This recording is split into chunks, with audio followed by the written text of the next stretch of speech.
tuh sudah dikepung oleh berbagai isu pencemaran, tetapi karena tidak diprioritaskan dan industri tetap dijadikan apa darling gitu ya. Jadi kita yang harus protect diri sendiri dan terus bersuara gitu. Hai sahabat TCID, kalian sedang mendengarkan podcast Suara Akademia. Ngobrol seru isu terkini bareng akademisi. Kalau kita ngomongin Indonesia sekarang, kayaknya permasalahan yang ramai di sosial media tuh selalu soal politik, soal ekonomi, lapangan pekerjaan, stabilitas politik. Tapi ada satu isu yang sebenarnya lumayan menarik di Sobat TCID buat kita perhatiin gitu ya. Karena meskipun di beberapa daerah, atau mungkin banyak daerah nggak ngerasain, tapi ini sebuah isu yang for me personally concerning gitu. Karena kalau misalnya ini kejadian di banyak tempat, itu justru malah berbahaya untuk lingkungan kita in general, bahkan specifically buat tempat tinggal gitu ya. Adanya radiasi di Cikande bikin geger sosial media, meskipun volumenya nggak segede isu-isu politik gitu ya. But ya, ini tuh bikin banyak orang lumayan bertanya-tanya gitu. Seberbahaya apakah radiasi ini, ya kan? Apakah mungkin dengan radiasi ini tuh di Cikande bakal seperti Chernobyl? Ada yang fear-mongering hal-hal yang kayak gitu. And for this episode, kita bakal ngomongin soal radiasi yang ada di Cikande ini, ya. And for now, kita bakal ngobrol bareng sama Bu Yuyun Ismawati. Beliau adalah part of dari IPEN ya, International Pollutant Elimination Network. Halo Bu Yuyun, apa kabar Bu? Halo, Muammar, terima kasih sudah menghubungi saya. Baik, suara saya agak serak-serak pagi ini, jadi mohon maaf kalau nanti agak batuk-batuk. Oke, it's okay. Anyway, kita rekamannya ini antara Jakarta dan UK ya. Jadi ada sedikit jeda waktu. Bu Yuyun pagi di Ya. sana, kita di sini sore. But ya, hopefully obrolannya bakal seru meskipun kepisah gitu jaraknya. Nah, Bu Yuyun, pertanyaan saya pertama adalah soal radiasi di Cikande ini dari sudut pandang ekologis nih, Bu. Sebenarnya apa yang terjadi ya ketika suatu area tuh terpapar sama radiasi ke di Cikande ini nih, Bu? Hmm. Oke, pertama kalau dari sudut pandang ekologis kita mesti lihat dan cek dulu satu em, radius radius cakupan kontaminasi. Kemudian yang kedua dosisnya atau konsentrasinya Hmm. seberapa tinggi. Kemudian dilihat di lokasinya, di lokus tempat yang diduga ada limbah radiasinya, kemungkinan-kemungkinan sebarannya, apakah dia akan menyebar ke tanah, ke udara, ke air.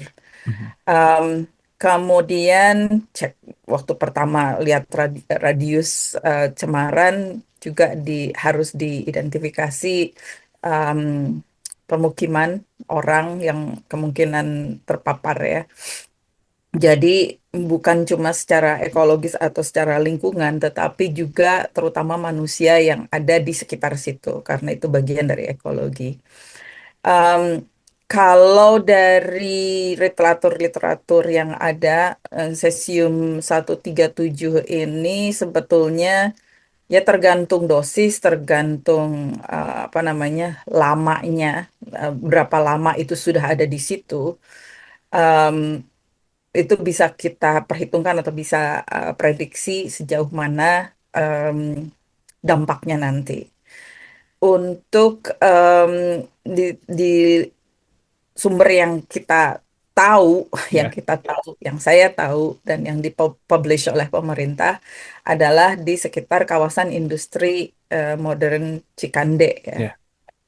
Dan permukiman-permukiman yang ada di situ juga ada kompleks, ada permukiman apa namanya ya non permanen juga ya, terutama Mhm. yang jadi lapak-lapak pemasok ke kawasan industri. Em, Kalau memang betul sebagian dari eh, produk metal scrap yang sudah ada di situ kemudian di smelter atau sempat di dijadikan bahan baku di industri baja. By the way, itu lokasi itu industri bajanya banyak banget itu. Itu Mhm. sentra Tuh. kayaknya ya sentra peleburan gitu. Jadi Bisa kebayang sebetulnya dispersinya secara atmosferik itu campuran macam-macam sebetulnya di situ. Um, jadi bisa satu lewat udara, apalagi kalau itu memang sudah pernah masuk di dalam bahan baku yang di pabrik smelter. Bisa berkilometer-kilometer sebetulnya radius sebarannya atau dispersinya lewat atmosfer. Kemudian kalau melalui tanah itu tergantung seberapa besar tumpukan yang ditemukan gitu ya. Kan saya cuma bisa melihat satu Ya. lokasi aja gitu yang ditunjukkan gitu ya. Waktu ini pun agak telat sebetulnya akhir September ya atau Hmm, Akhir Agustus. Jadi sebetulnya kan udah 2 bulanan itu betul. hanging around di situ, kemudian baru ketemu gitu ya.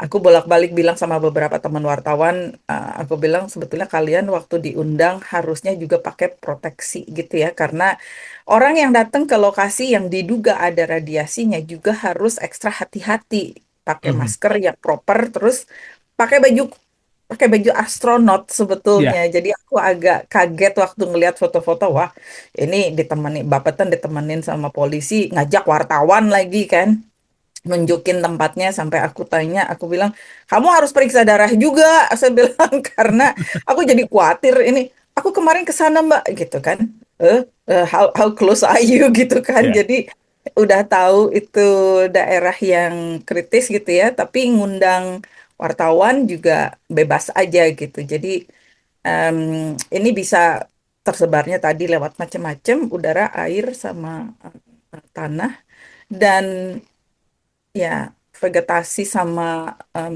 hewan di situ juga kemungkinan ya bisa terpapar. Dan karena paruh hidupnya si cesium 137 ini lumayan panjang, ini bakal ada low radiation dalam waktu panjang gitu, dalam waktu lama. Oke. Nah, kalau kita ngebaca berita juga kan di paparan radiasi di Cikande ini tuh kan 875.000 kali dari batas aman ya, Bu Yuyun ya. Correct me if I'm wrong gitu. Emang gede banget gitu dari batas aman. Kalau menurut Bu Yuyun sendiri, ini tuh kayak ada miss di tata kelola soal pengolahan apa ya, pengolahan limbahnya kah atau tata kelola apanya kah, or apa nih yang ada yang miss nih? Atau kan memang tata kelolanya dari ujung ke ujung bener-bener nggak diperhatiin gitu? Hmm. Ya, yang 875.000 kali itu bukan dari batas aman, tapi dari background. Oh, Jadi oke.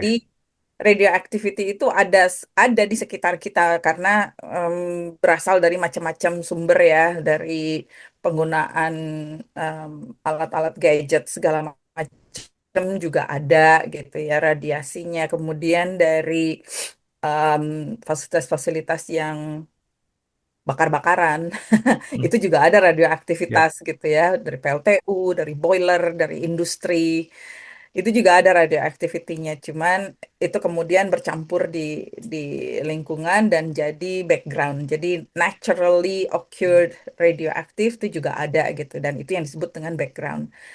Ada di seluruh dunia tuh ada nilainya background harusnya sekian gitu ya. Nah, em, di Cikande ini cukup tinggi karena memang sumbernya ada di sekitar situ, sehingga kalau dibandingkan dengan background, sama seperti misalnya polusi udara. Polusi udara background konsentrasinya sekian gitu ya, tapi kalau polusinya dari kendaraan cukup tinggi kayak di Jakarta, itu melebihi background concentration gitu disebutnya. Nah, kalau aku tarik balik lagi, sebetulnya kasus Cikande ini adalah em, kasus lemahnya tata kelola em, sumber radioaktivitas, kemudian produk yang digunakan yang mengandung radioaktivitas sampai dengan akhir masa pakai. Ini cukup lemah pengawasannya dan pengelolaannya karena beberapa potensi pintu masuk, kayak misalnya dari metal scrap, kayaknya belum diidentifikasi sebagai salah satu potensi sumber. Yang celaka sebetulnya, yang celaka sebetulnya kebijakan pemerintah sekarang mengizinkan impor limbah B3 untuk menjadi bahan baku industri. Karena industri butuh, jadi diiakan gitu ya. Boleh ngimpor ini, boleh ngimpor limbah anu, limbah anu, sampai dengan limbah berbahaya beracun yang secara internasional, secara global dikategorikan sebagai toxic waste. Di Hmm. Indonesia itu boleh diimpor. Kemudian impor-impor ini kan sebetulnya harusnya masuk di daftar LARTAS, larangan dan pembatasannya, larangan terbatas untuk mengimpor produk tertentu karena dia uh, dicurigai atau diduga bakal membahayakan. Ini Hmm. harusnya langsung masuk scanner, langsung eh, dicek sama bea cukai. Tetapi kalau produk-produk yang berpotensi mengandung radioaktivitas ini tidak masuk di daftar, maka bea cukai juga tidak punya power untuk memberhentikan kontainer kemudian ngebuka gitu ya. Jadi mulai dari sumbernya harus diidentifikasi dan inventarisasi. Ada inventarisasinya sebetulnya karena Indonesia setiap tahun juga lapor ke Badan Tenaga Nuklir Internasional. Ya. Mereka harus menyampaikan apa saja yang Indonesia punya, sumbernya dari mana, kemudian pengelolaannya seperti apa. Itu tiap tahun sebetulnya ada pelaporannya. Em, jadi inventory sebetulnya harusnya ada di situ gitu ya. Kemudian em, sekarang kita melihat agak agak sedih sebetulnya karena trennya itu tren yang jelek ya. Tren peningkatan kasus-kasus penyakit kanker. Mhm. Karena pengobatan di Indonesia terbatas, jadi banyak pasien kanker berobatnya keluar. Nah, kemudian ini juga dilihat sebagai opportunity oleh sektor kesehatan sehingga banyak pusat-pusat em, yang menawarkan pengobatan kanker macam-macam, terutama dengan radioterapi gitu ya. Kemudian juga proses-proses dan peralatan untuk scanning alat medis segala macam itu juga ada yang mengandung radioaktif. Di Mhm. industri juga ada, misalnya di industri kertas juga pakai itu radioaktif, isotop cesium 137. Em, yang sumber-sumber produk yang berpotensi ini sebetulnya kan ini yang harus benar-benar diawasi ya ketat gitu. Kalau misalnya boleh, berarti kan sebetulnya bisa dicek tuh tempat-tempatnya. Kemudian ada juga apa namanya em, informasi tentang umurnya bakal berapa tahun, kemudian diingetin lagi gitu. Buangnya harus kemana. Nah, yang yang menyedihkan itu sebetulnya pengelolaan limbah B3 di Indonesia ini Mhm. sangat coba low sebetulnya.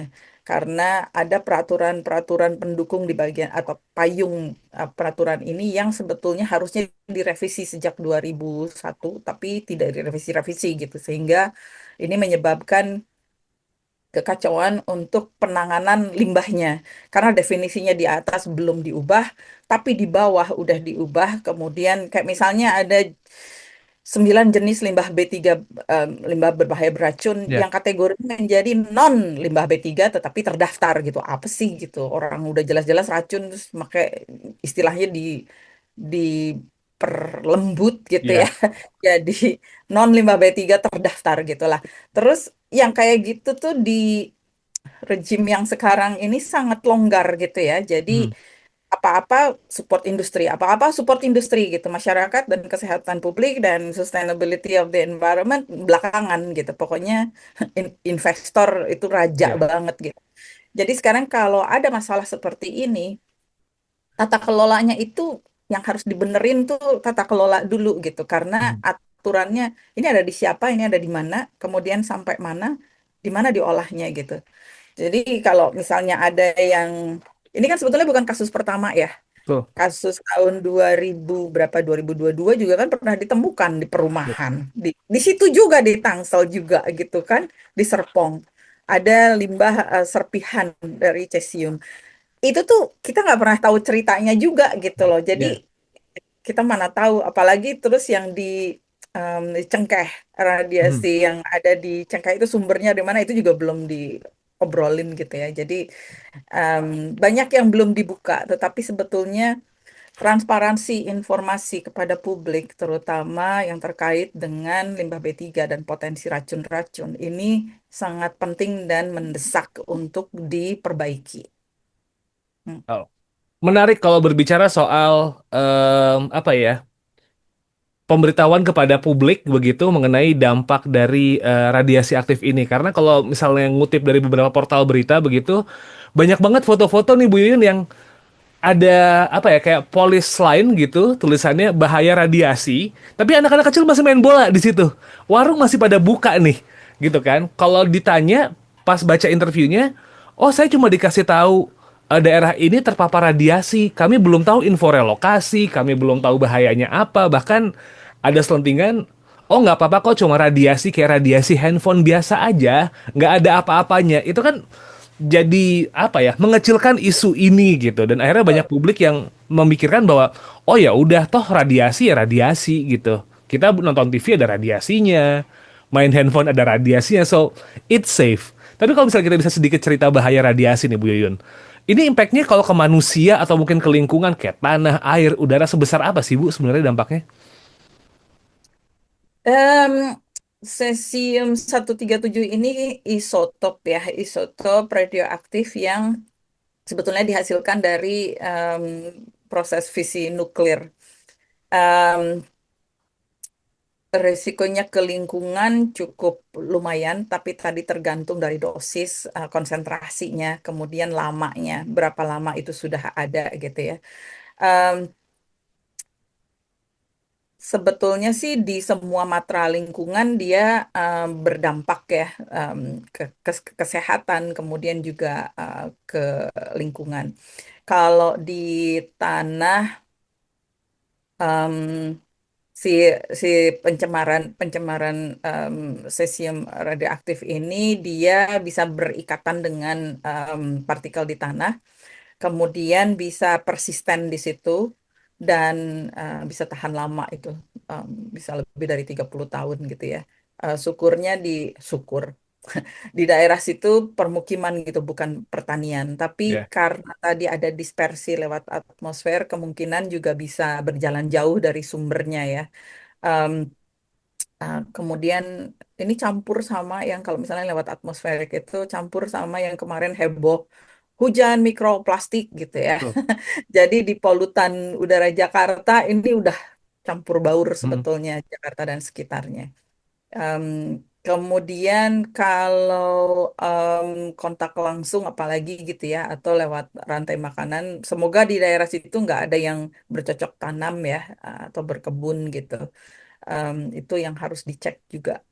Em, Kemudian lewat air, em, ini juga aku nggak tahu seberapa banyak orang di daerah sekitar situ yang menggunakan air tanah.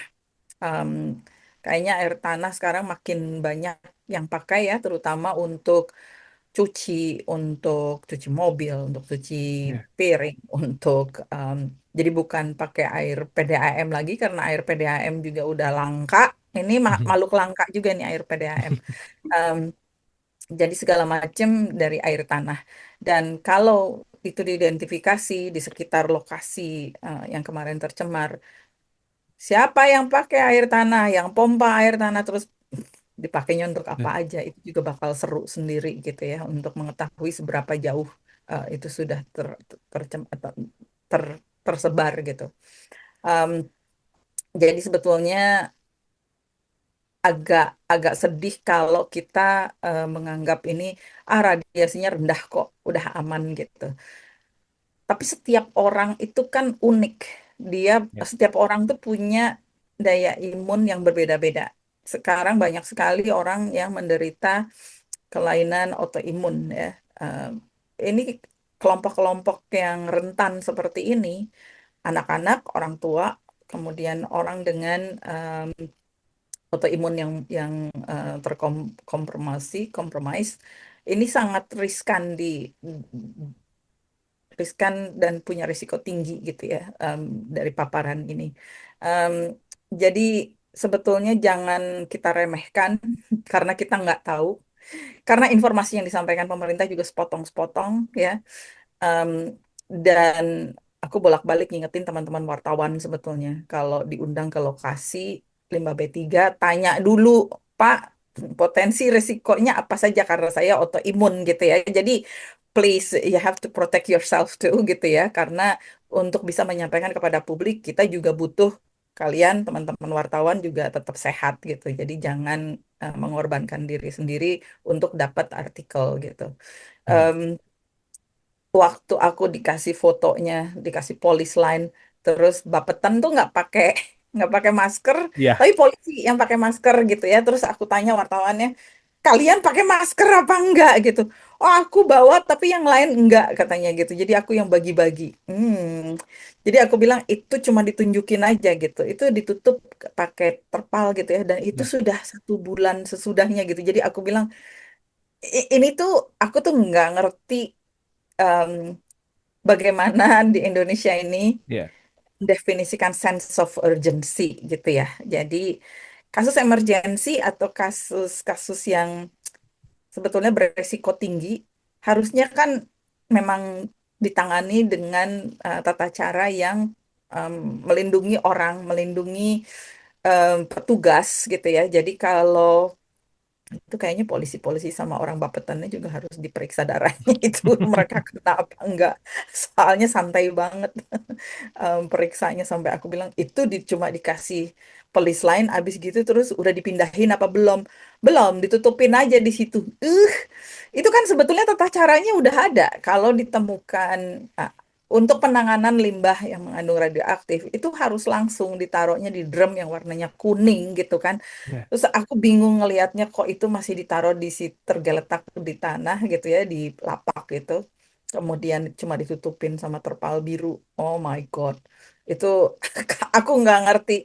Bapetan harusnya lebih kompeten ya dan punya sense of high risk gitu. Tapi kayaknya santai banget. Sekarang baru heboh gitu. ya. Um, Warga diungsikan mau direlokasi gitu. Dan itu tuh nggak bisa. Misalnya bilang, oh udah bersih sekarang, sudah dibersihkan. Itu bukan dibersihkan, itu cuma dipindahin sumber yang potensi radiasinya itu ke satu tempat. Jadi bukan bukan berarti langsung dideklar sudah bersih gitu. Eh, Ya. itu gampang banget gitu. Jadi kayaknya, wih hebat banget kalau emang cepet banget bersihnya, kenapa nggak dari kemarin-kemarin gitu. Ya. A lot of questions, follow up questions. Eh, Menarik kalau kita berbicara soal dampaknya gitu ya. Terus juga ketika merespon, sepertinya kan kesannya gagap nih. Bu Yuyun gitu ya. Kayaknya masih nggak tahu gitu harusnya ngapain. Bahkan seperti biasa, kalau dari masalah-masalah yang lain, terus kita ngeliat masalah lingkungan, menenangkan masyarakat kayak tenang aja, everything will be fine selalu jadi apa ya jargon yang sering dipakai. Tapi sebelum kita ngomongin soal penanganan, kita ngomongin soal langkah remediasi nih Bu. Ini kan jadi penting ya kalau misalnya ada daerah yang terpapar radiasi seperti di Cikande ini, which is ini bukan yang pertama begitu, di Lampung juga yang Cengkeh juga sempat terjadi gitu kan. eh Kalau misalnya kita mau melakukan remediasi lingkungan nih Bu, metode apa aja yang bisa dipakai untuk kasus di Cikande ini nih? Apakah memang ada metode atau udah susah nih karena kayaknya berat kayak kasusnya ya gitu. Iya sebetulnya tuh Bapeten punya ya fasilitas fasilitas untuk pengolahan limbah radioaktif gitu. Penanganan cesium juga bisa sebetulnya sih in general sama em, uh, dengan radioaktivitas lainnya lagi, tetapi ada beberapa limbah radioaktif yang butuh perlakuan khusus gitu ya. Nah, kalau secara umum em, metode pembersihan dan remediasi untuk limbah radioaktif itu ada beberapa ya. Satu secara fisik gitu. em, Diangkut ke fasilitas, tapi untuk penyimpanan sementara. Kemudian proses dekontaminasi ini dicuci dengan air tertentu gitu ya, yang kemudian bisa melarutkan si cesium ini dari produk atau dari limbah yang diolah. Kemudian fitoremediasi itu di tempat polusinya seperti tadi misalnya yang di tempat uh, lapak besi em, si tua itu. Em, ada macam-macam sebetulnya, tetapi yang populer adalah si bunga matahari gitu ya. Ya. Tapi ini pun sebetulnya kalau fitoremediasi itu kan sebetulnya mengandalkan tanaman untuk menyerap, kemudian setelah periode tertentu dia akan jenuh atau saturasi gitu ya. Si tanaman ini mengandung radioaktif kan Ya. sebetulnya. Ini yang harus dipanen dengan aman, kemudian diolah dibawa ke tempat fasilitas itu. Jadi bukan berarti ditanemin di situ terus habis itu biarin aja gitu. Itu harus ada tindakan lebih lanjutnya lagi gitu. Jadi nggak bisa cuman fitoremediasi tanemin tanaman dia nyerap oke bagus udah terus tanamannya dikemanain. Nah, jadi bukan dibakar atau dicincang lagi kemudian dijadiin kompos gitu ya. That will be very very wrong. Jadi si tanaman fitoremediasi ini juga harus diawasi berapa lama, dicek lagi daun, akar dan sebagainya udah seberapa jenuhnya. Kemudian itu dibawa ke fasilitas yang sama untuk menangani limbah radioaktif. Uh, dan yang lain lagi ada yang teknologi canggih yang pakai ion exchanger gitu ya, untuk menangkap cesium dari limbah cair terutama. Terus juga ada untuk abu atau material padat ya, ada pencucian dengan air yang di yang sudah di-ionize, sudah di deionisasi gitu ya. Em, Kemudian dilanjutkan dengan, jadi harus ada beberapa step kombinasi tindakan secara teknis gitu, nggak bisa cuma satu aja gitu, itu nggak bisa. Kemudian juga untuk pelaksanaan remediasinya sebetulnya ya pembersihan harus dilakukan secara bertahap, mulai dari yang paling tinggi kemudian ke yang rendah, em, supaya lebih mudah dikelola. Kemudian sebetulnya harus melibatkan publik, ya. Itu ada keharusan sebetulnya melibatkan publik. Jadi nggak bisa dibilang dengan bersifat rahasia. Kayak warga di sekitar situ harusnya dari sejak awal udah langsung diundang public consultation, pakai tempat yang gede banget supaya semua orang boleh datang. Aduh, praktek yang kayak gitu di Indonesia itu jarang banget gitu ya. Tapi kalau Hmm. misalnya kalian lihat film-film, film-film kayak misalnya yang Dark Waters atau Ya. yang Erin Brockovich, itu proses konsultasi dengan publik itu beneran gitu. Jadi nggak ada yang ditutup-tutupin, disampaikan masalahnya tuh apa. Sehingga warga tuh langsung aware, dan kalau emang nggak boleh anak-anak main sepak bola di situ ya harus langsung disampaikan gitu. Tapi kalau yang saya ikutin selama ini, kasus Cikande ini cuma di apa namanya, dilokalisir pengetahuan Ya. tentang ini adanya di dinas, kementerian dan lembaga-lembaga tertentu aja gitu. Tetapi masyarakat nggak terlalu banyak diinformasikan, termasuk jurnalis ya.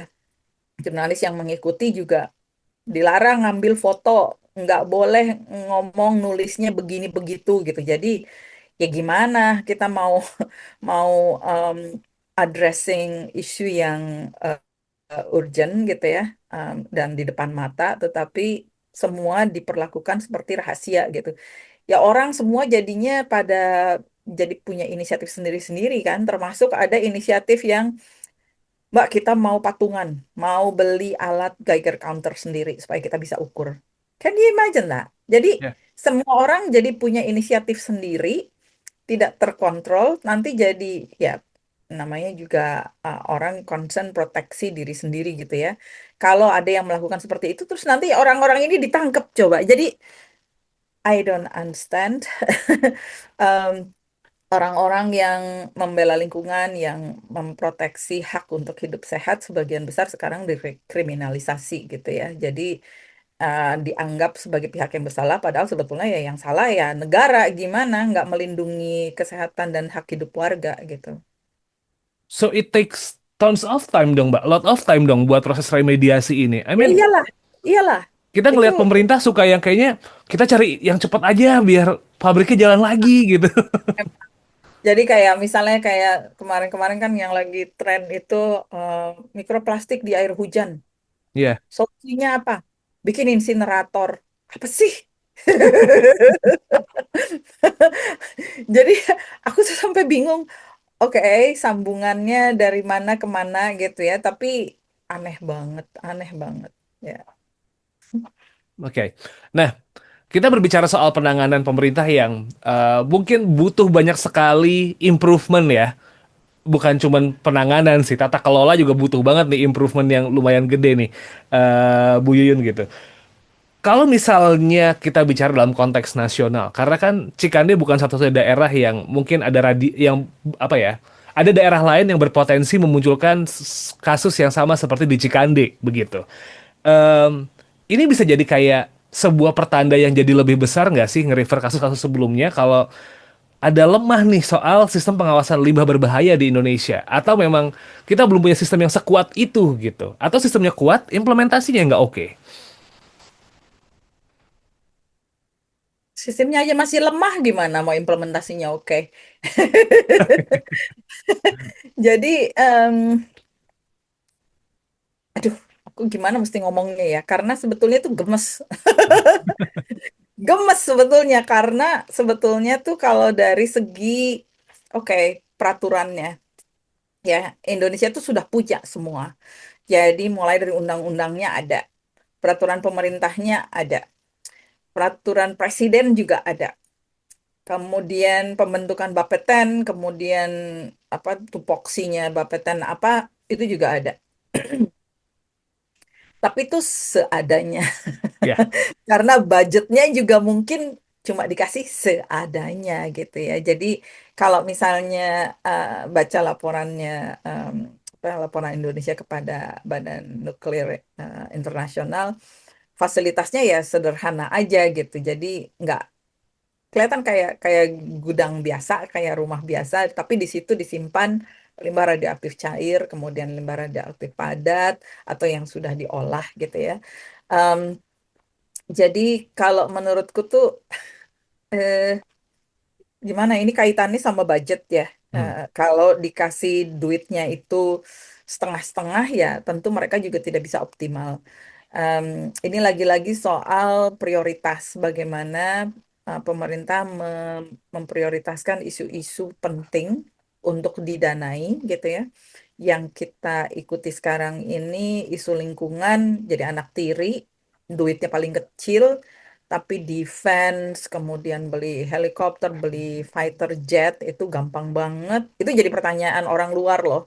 Indonesia kok tiba-tiba jadi kaya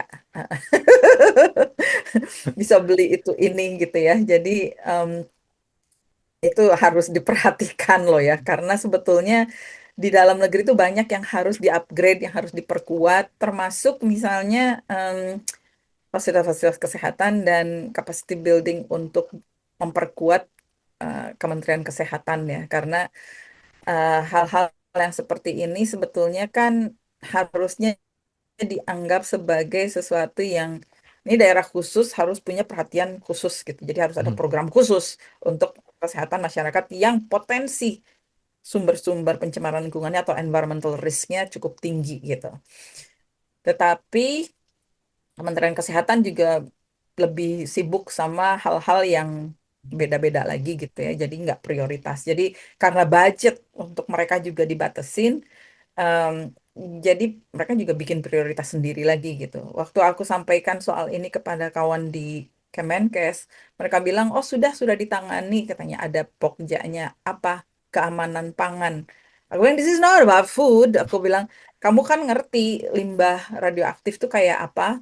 Oh iya, kami ada panduannya. Terus gimana? Aku bilang, itu kan sumbernya kayak begini, begini, begini. Kalian kan juga punya, kalau misalnya sumbernya itu adalah dari alat medis, kan you know what to do gitu. Terus kok lu ngelihatnya yang ini santai aja, karena kalau menurut aku Cikande itu juga potensinya bukan cuma dari impor aja, tapi sumber dari dalam negeri juga harus digali dan dipantau gitu.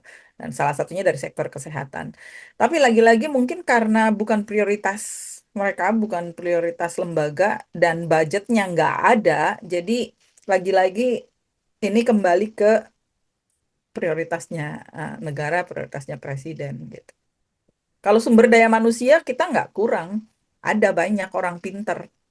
Cuma ya itu, karena nggak ada duitnya, kemudian dikasih ada keterbatasan untuk bergerak, jadi ya nggak dianggap prioritas. Oke. Kejadian di Cikande ini makes me wonder kebetulan Bu Yuyun gitu ya. Radiasi ini kan hal yang berbahaya begitu dan kita sudah sempat dengar banyak banget omongan bahwa Indonesia bakal menggalakkan energi yang bersih, salah satunya nuklir. Ini Cikande udah kayak gini bikin deg-degan nih gitu. Gimana kalau kita bikin PLTN begitu? Ketemunya radioaktif lagi. Kalau PLTN kan udah kebayang banget. Saya nonton seriesnya Chernobyl aja, terus ngebayang kalau ada PLTN di Indonesia, saya udah takut gitu. Kayak, are we safe gitu ya? Nah, ini kasus di Cikande ada zat radioaktif, terus ada rencana pemerintah untuk membangun PLTN yang sepertinya bakal digenjot nih. Is it make sense atau gimana nih Bu? Saya ini pertanyaannya personal banget sih karena nonton Chernobyl tuh masih kebayang banget anyway. Ya, ya emang Chernobyl, Fukushima ya. Fukushima itu CS 137 loh itu. Ya, Em, ya, mana ya? Em, aku orang engineer, I'm an environmental ya, engineer. Em, Kalau dari sudut pandang teknis, everything is possible. Everything is possible and doable. Karena sekarang kemampuan engineering kita juga udah makin canggih gitu ya. Tentu banyak yang ingin sekali menggunakan high tech untuk solusi permasalahan yang ada. Tetapi masalah kita di Indonesia itu bukan soal engineering, eh, manusianya dan hmm, peraturannya. Jadi aku sering banget bilang we have to demystify the engineering supaya bisa lebih dipahami gitu ya dan tepat sasaran. Jadi kebijakan di Indonesia juga sebagian besar harusnya berbasis evidence, berbasis science supaya pengambil keputusan bisa membuat kebijakan yang protektif kepada publik. Tetapi sekali lagi ini banyak dilution, banyak pengoplosan karena tidak dianggap sebagai sesuatu yang penting atau prioritas atau kritis sehingga um, precautionary principles atau prinsip kehati-hatian dini ini nggak pernah ditaruh di depan. Sebetulnya di berbagai pembakaran di smelter itu juga PLTU, smelter itu juga ada radiasinya. Jadi segala sesuatu yang membakar dengan temperatur tinggi, it will produce radioactivity. Konsentrasinya rendah sampai tinggi. Ada juga pernah aku dalam satu diskusi uh, ada pihak dari lembaga tertentu memeriksa radioaktivitas di luar PLTU. ya, Dan ternyata ada juga radioaktivitasnya di ya, PLTU ya, terutama karena ngebakar batu bara. Um, jadi sebetulnya lagi-lagi em, satu kita punya kemampuan engineering, tetapi karena peraturan tidak protektif dan budgetnya rendah, jadi nggak bisa maju ke tahap berikutnya gitu. Jadi em, pemikiran tentang kehati-hatian dini itu nggak bisa maju sampai dengan maksimal karena aduh mahal kelamaan aduh itu aduh ini gitu ya, udahlah itu nanti aja gitu. Jadi lagi-lagi segala sesuatu itu aduh ntar aja duitnya kebanyakan itu. Nah, yang PLTU ini menarik sebetulnya karena sumbernya adalah byproduct dari kegiatan pertambangan. Kemudian ini ada sumber daya ya, gitu. Gimana kita memanfaatkan Indonesia itu kaya banget dengan sumber daya mineral. Ini disebutnya resource curse. ya. Jadi dikutuk, dikutuk karena lu kaya banget sih lo gitu, Nah, tapi lu bego gitu kan. Jadi em, mau jadi pinter, duitnya kurang, tapi juga mau dijual keluar kita pengen bangga punya suatu hasil karya. Tetapi yang punya inisiatif juga nggak mau, jangan gue mati-matian sendiri dong, lu juga dong kerjain bagian lo gitu. Jadi membuat PLTN, oke, mau dicobain, pilot aja kecil-kecil dulu gitu. Tapi terus ternyata ambisinya, mau dibikin di beberapa lokasi gitu ya. Ya. Hang on a minute. Ini limbahnya terus siapa yang akan nanganin? Bukan gue dong, kan gue udah investasinya di teknologi untuk ini gitu. Tapi urusan lu dong untuk ngurusin limbahnya. Yang harus ngurusin limbah itu siapa? Itu tuh masih big question gitu. Karena pemerintah juga, wah iya gue harus ngurusin limbah lo, tapi kan lu investornya dan sebagainya. Kemudian kita juga masih bingung di mana ya, gimana mengolahnya. Sekarang sebetulnya yang ini, aku nggak tahu apakah ini hal yang kebetulan ya. Jadi test case. Mm-mm. Em, Kalau ada limbah seperti ini, limbah radioaktif seperti ini, itu penanganannya seperti apa? Ini sebetulnya kan kayak kayak exam, Ya. kayak exercise. What are you going to do if we have this, you know? Em, jadi kalau mau bikin pilot, ya udah pilot aja gitu. Tapi kayak misalnya insinerator, ada pilot di Bantar Gebang yang ngerjain dulu BPPT juga. Kita ngambil sampelnya, ih, buset dah. Lu tahu nggak limbah hasil pembakarannya taruh di pinggir pagar. Jadi kita bilang, oke, kalau pilot insineratornya kayak gitu, terus bagaimana kalau mau bikin kapasitasnya 1.000? Ini Ya. yang kapasitasnya cuma 100 ton per hari. Gimana kalau lu mau bikin yang kapasitasnya 1.000 ton? Yang 100 aja, lu abunya berceceran situ tuh di pinggir pagar. Terus kita ukur dioksinnya itu tinggi, paling tinggi dibandingkan yang tungku-tungku bakar lainnya yang sederhana gitu. Karena apa? Karena dia pakai temperatur tinggi. Ini akan hal yang sama akan terjadi juga dengan PLTN. Kalau mau uji coba, oke uji coba. Gue bisa nih mengkonversi sumber dayanya kemudian jadi tenaga nuklir. Limbahnya bukan urusan gue, lu dong urusin dong gitu. Jadi Ya.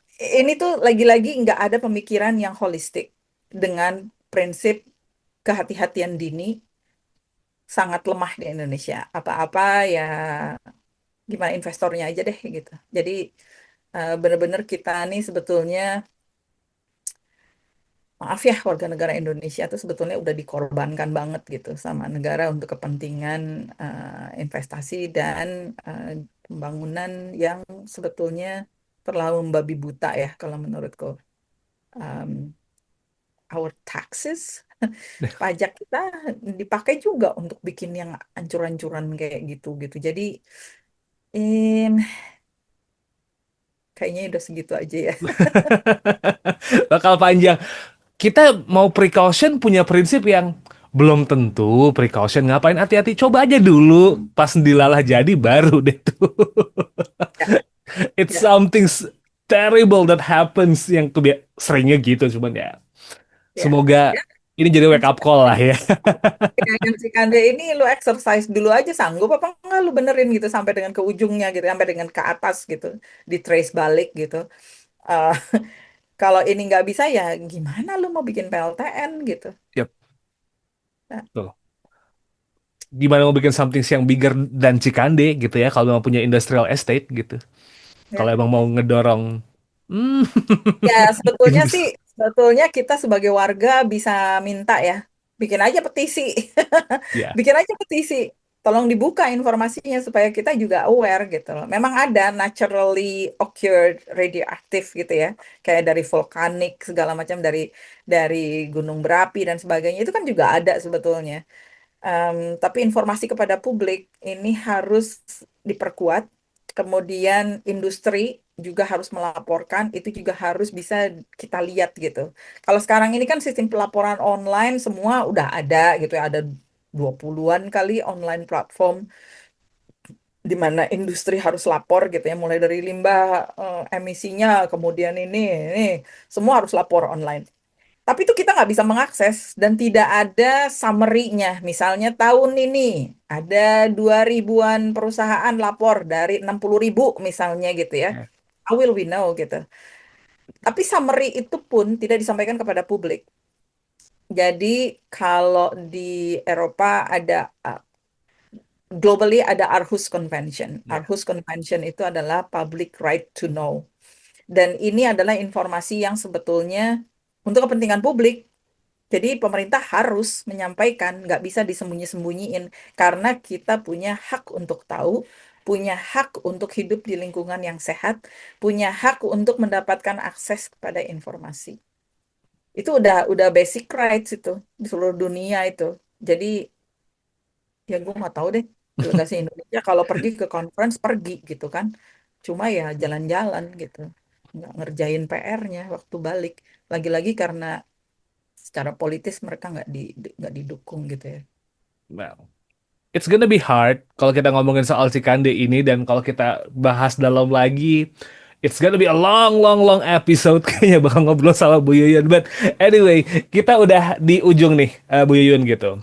Kasus Cikande ini udah kejadian gitu. Hopefully ini bisa ditangani dengan lebih baik gitu ya. Meskipun kemarin-kemarin banyak banget bad moves-nya, tapi kita berharap penanganan ke depan nih, kita rekaman tanggal 28 gitu, bakal ada movement yang lebih oke lagi ke depannya. Jadi impact-nya nggak bakal gede.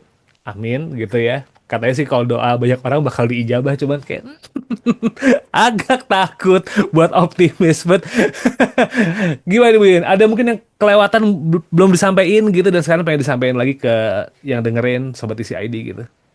Ya, kalau menurut aku di Indonesia ini publik juga banyak yang well educated ya. Jadi kita harus bersatu, harus bersatu dan terus mendorong keterbukaan informasi. Kalau misalnya ada yang mau bikin petisi, kita bikin petisi gitu, supaya informasi yang disampaikan kepada publik ini cukup jelas dan make sense gitu ya, supaya orang juga bisa siap-siap. Bukan artinya kita membuat orang panik, tetapi ini adalah hal serius, jadi harus panik gitu. Jadi nggak bisa oh jangan difoto itu ini, jangan diberitakan itu ini karena nanti warga panik gitu ya. Of course we are panicking because there is no information gitu ya. Um, Terus juga kalau misalnya warga pengen beli Geiger counter, itu murah kok, itu bisa dibeli gitu. Jadi sama kayak teknologi-teknologi untuk alat gitu ya, alat pemantau itu sekarang udah banyak banget gitu. Jadi kalau negara tidak bisa melindungi kita, kita proteksi diri sendiri dan keluarga. Kalau mau beli alat Geiger counter di Indonesia banyak banget itu di Tokopedia, di apapun di Shopee gitu ya, bisa bisa dibeli dan itu affordable sebetulnya. At least kita tahu um, di daerah kita aman apa enggak dan itu bisa dipinjemin dan sebagainya gitu ya. Terus juga kayak itu alat yang simpel kayak misalnya alat pemantau kualitas udara kayak yang punya dua brand yang populer ini gitu ya. Hmm. Itu kan gampang banget tinggal dibeli kita monitor gitu. Soalnya penting banget buat anak-anak. Em, itu di perumahan situ anak-anaknya banyak banget itu kayaknya. Jadi warga harus bersatu. Jadi Erin Brockovich semua.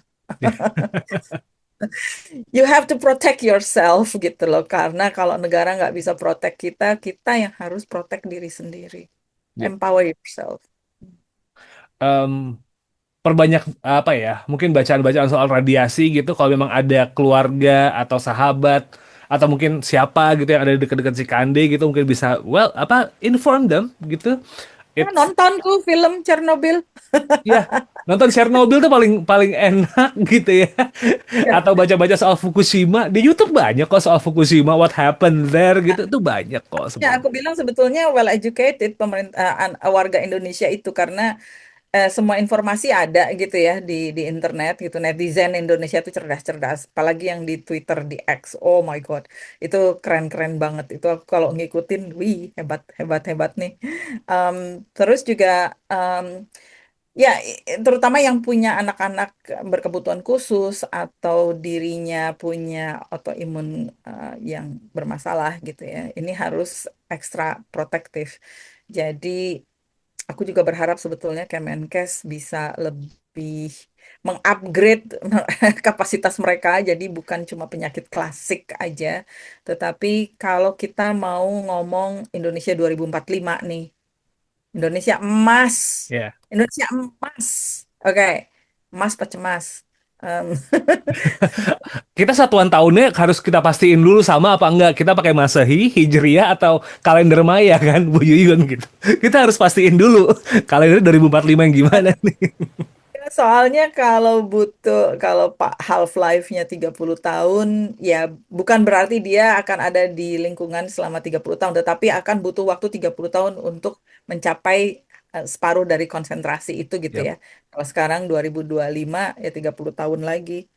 Kasihan itu anak-anak yang sekarang di sekitar situ pasti bakal banyak punya masalah kesehatan nanti. Ya, hopefully, Karena ya gimana? Karena ini masalahnya bukan cuma pencemaran Cikande ya, kita tuh sudah dikepung oleh berbagai isu pencemaran, tetapi karena tidak diprioritaskan dan industri tetap dijadikan darling gitu ya. Jadi kita yang harus protect diri sendiri dan terus bersuara gitu. Ya.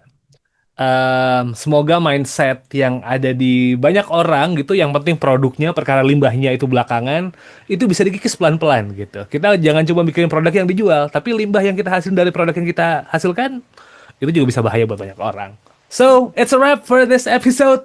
Thank you so much Bu Yuyun buat ngobrol kali ini. It's such an honor buat ngobrol ya. Dan Sobat Isi ID jangan lupa follow The Conversation Indonesia di social media di @conversationidn. Kita ada di Instagram, kita ada di X, dan juga kita ada di TikTok. Saya Muhammad Syarif signing out.